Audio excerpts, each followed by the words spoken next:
পাহাড়ি জেলা বান্দরবানে উৎসবমুখর পরিবেশে পালিত হচ্ছে ক্ষুদ্র নৃগোষ্ঠীর মারমা সম্প্রদায়ের প্রধান সামাজিক উৎসব সাংগ্রাই। ঐতিহ্যবাহী জলকেলি উৎসবে মেতে উঠেছে পাহাড়ি তরুণ তরুণীরা। আর উৎসবে সামিল হতে পাহাড়ে ভিড় জমাচ্ছেন হাজার হাজার পাহাড়ি বাঙালি। বান্দরবান প্রতিনিধি মোহাম্মদ ইসহাকের পাঠানো রিপোর্ট জানাচ্ছেন কিরণ মুস্তফা।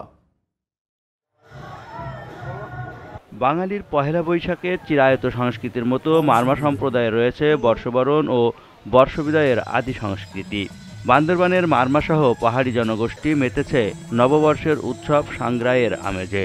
১৩ এপ্রিল মঙ্গল শোভাযাত্রার মধ্য দিয়েই সূচনা হয় সাংগ্রাই উৎসবের। এরপর থেকেই সপ্তাহব্যাপী অনুষ্ঠানে সাঙ্গু নদীর তীরে ধর্মীয় উৎসব, বৌদ্ধ মূর্তি স্নানের মাধ্যমে মূল অনুষ্ঠান সহ নানা আয়োজন করেন তারা। বৌদ্ধ জাতিগুলোতে চলে পূজা অর্চনা ও বিশেষ প্রার্থনা। সাংগ্রাই উৎসব আমরা পালন করি মূলত সকলের যে গ্লানি, যে জীর্ণতা, যে জড়তা, যে দুঃখ, ওইগুলো যেন ধূলিসাৎ হয়ে যায়। সাংগ্রাইয়ের জন্য আমরা প্রতি বছর অপেক্ষা করি।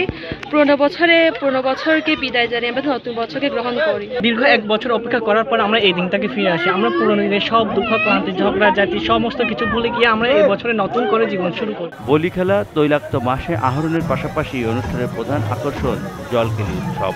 তরুণ তরুণীরা একে অপরের গায়ে পানি ছিটিয়ে নতুন বছরকে বরণ করবেন। পাশাপাশি মারমাদের নিজস্ব সাংস্কৃতিক অনুষ্ঠান, নৃত্য ও পালাগান তো আছেই।